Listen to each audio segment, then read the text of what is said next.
On this edition of Visionaries, we travel to our nation's capital to sit down with Parham Eftekhari, co-founder and senior fellow at the Institute for Critical Infrastructure. ICIT is a think tank that advises Congress on technology legislation, and they give industry a platform to provide thought leadership. Oh, and by the way, Parham's a great guy to have with you when you're exploring DC. Seriously, this guy could give Lonely Planet a run for their money. Great tour guide. Lawmakers have to consider so many things on a daily basis. There's so many areas where they require expertise. Do they really have the time and resources to understand the cyber risks to critical infrastructure? Congress has a role. And when you look at a senator or congressman, on any one day, they have to be experts in maybe a dozen different things, right? You wake up and you talk about a local strike happening at the school district that you represent, and then you talk about a water crisis you're having, and then there may be some foreign security issues you have to deal with. And now all of a sudden, by the way, you have to be an expert in cybersecurity, where, keep in mind, the IT experts are still having an issue with cybersecurity. The Hill is a very chaotic environment, it's very slow-moving, and it's kind of unforgiving. And it's frankly sometimes not encouraged, to put it mildly, to say that, you know what, I don't really understand that, right? Especially if you're supposed to be the expert for that office or committee. So making yourself almost vulnerable and accepting what you don't know and being able to ask the questions and knowing that there are trusted sources of information like ICIT out there that will come in and provide that research to you, I think is an important step. What areas do we require more focus? I think first and foremost, we need to have more education. All of this starts with the educational process. And as an institute, when we are putting out briefs and we're literally distributing it on the Hill and distributing it to agencies and sharing it with the critical infrastructure community, the importance of that cannot be understated, because until you fully understand an issue or understand how the technology works, how can you expect Congress to legislate on it? How can you expect an organization to make an educated decision on it and to understand what technologies and tools we need to be putting in place?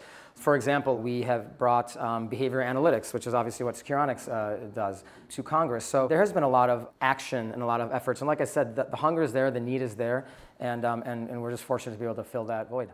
What are some of the key trends you're seeing as it relates to new and emerging technologies from a policy and government perspective? You know, when you look at what's out there, we have great technologies, we have great tools, and yes, there's always innovation. We now have better analytics. We have big data technologies that are allowing us to understand all this data we've been collecting. We have user behavior analytics to allow us to identify an unauthorized access. We have artificial intelligence being used to improve perimeter defenses. So all of these things are important. But what the Institute often talks about is multi-layered security. As Parham stated, technology is an essential portion of multi-layered security. Yes, it's critical, but it needs to be augmented by talent, techniques, and training to be truly effective. A great example of this is a ransomware report created by ICIT and some of their partners. So ICIT recently released a report on ransomware, working with a number of security vendors like Securonix and others. What are some of the suggestions or recommendations we can pass on to people interested in mitigating threats related to ransomware? The authors had really made 4 key points in terms of recommendations that are part of the solution. First of all, organizations need to have a dedicated cybersecurity team. Sure. Second of all is cybersecurity awareness and training. Thirdly, as we've discussed already today, is multi-layered security from a technology perspective. And fourthly is government policies, right? Those are some of the things that we talk about. Yeah, man, I love this place. So Parham, I'm a sucker for French onion soup, but what else is good here? All right, well, basically everything here is awesome. The mussels are really good. If you like duck, they have a great confit canard. They also have a pretty good tartiflette, which is like kind of the potatoes and the cheese. So it may not be healthy, but it's pretty good. Oh, and I forgot to mention, Parham is quite a foodie. So of course, he took us to one of the best French restaurants in all of DC, where he shared some of his final thoughts over French wine. It takes a village, it takes a community. And so government is not going to be the silver bullet. Technology is not the silver bullet.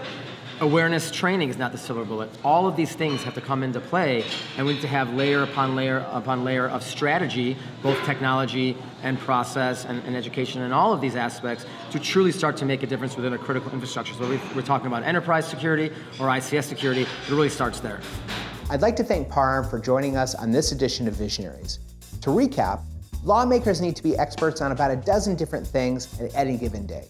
They need trusted advisors like ICIT. Big data, artificial intelligence, and behavioral analytics are all a crucial part of a multi-layered security strategy. Finally, we need more education and communication between the public and private sector, especially between government officials and security vendors. I hope you've all enjoyed this edition of Visionaries brought to you by Securonix.